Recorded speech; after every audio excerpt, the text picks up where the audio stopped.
to this breakfast on the funding economy that's been organised by Trustees Unlimited. I just want to check if anyone has any objections to filming it. No? No objections? I feel like I'm at a wedding now. I'd like to begin by inviting you to say hello to our hosts, BWV, today. Well, thank you very much. Given we're at a wedding now, I'm not sure which speech I should write. Thank goodness I'm not the groom or I've got real problems at home.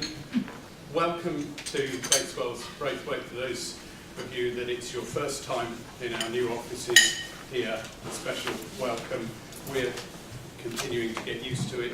Some finding it more exciting than others being in a complete open plan unit, which is a big jump forward for many of my lawyer colleagues. But we're delighted to have you here this morning, and we're really pleased to be supporting Trustees Unlimited and their really important work within the sector. So we're looking forward to hearing what you've got to say on the topic, as well as a little bit of listening as well. Thanks, Jim. I'm also going to invite Richard Williams, who is one of the bosses at my organisation, NCVO, to just give you a little bit of information about Trustees Unlimited, because I imagine some of you have no idea what it is. So go ahead. So how many people do know what Trustees Unlimited? Most people do. Okay. I'm underestimating. I was going to invite you all to come and play table football. They've got a table football table at the moment. So I do know they have got tennis table as well. But, some of the lawyers, I'm told, find that slightly problematic. But I think it's a bloody good idea. So Trustees Unlimited, you may know, is a joint venture that's been set up by Bateswell and Braithwaite, by Russ and GMS, and by NCVO. And in a way, it's combining the sort of the reach and the representation and the expertise that we can bring together as a group of organisations. For us, it was very much about an organisation with social value, and Stephen Lloyd, as people will know, passed away last year. Stephen was very much the sort of instigator. Stephen had a wonderful little story about how we all recruit in our likeness in a way. And he said our networks, however big they are in terms of social networks, are a Neolithic village, about 200 people. If not careful, we very much recruit in our own likeness. And part of the driver for Trustees Unlimited, we still need to get there, because you see I'm a male pale scale. Can't help that. My diversity is I'm Welsh, with a Dutch wife. I don't know if that counts, but there you are. And the idea that Trustees Unlimited has been there to help people recruit individuals of the right calibre and the right skills and the right understanding, what we call part-baked, because we actually give them a knowledge of the sector into organisations across the sector. Thank you very much. Over to you. Okay, so I'm going to welcome you to the topic at this point. So we're here to talk about the funding economy. You know that the nature of the funding environment for charities is changing, constantly evolving.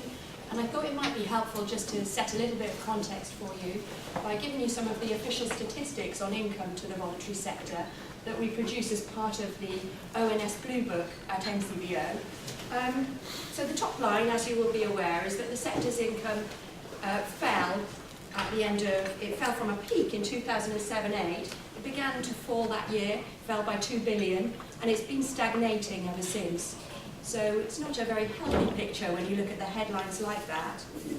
The biggest falls are in government income, actually, rather than the fundraising from the public or from marketing and commercial activities that I imagine some of you are involved in. Micro and medium-sized charities have taken the biggest hit of that reduction in funding.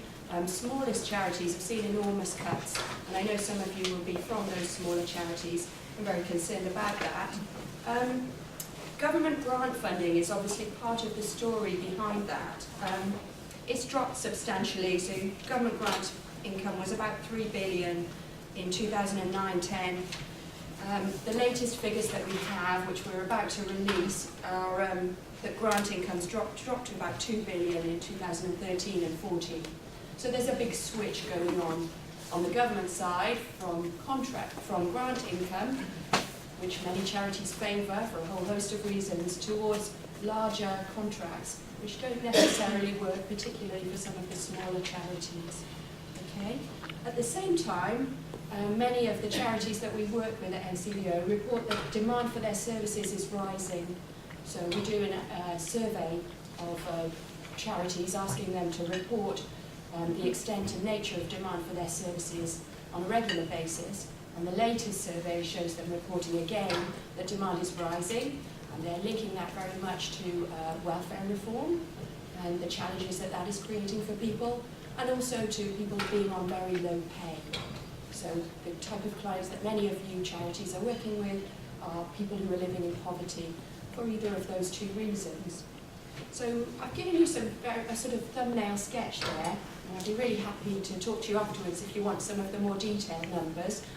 Or you can have a look on Google and put in Civil Society Almanac, and then you will get a whole load of very digestible graphs and summaries of the official statistics on the voluntary sector, particularly in relation to the funding environment. So do take a minute to do that when you go home or back to the office today, because it's a fantastic resource.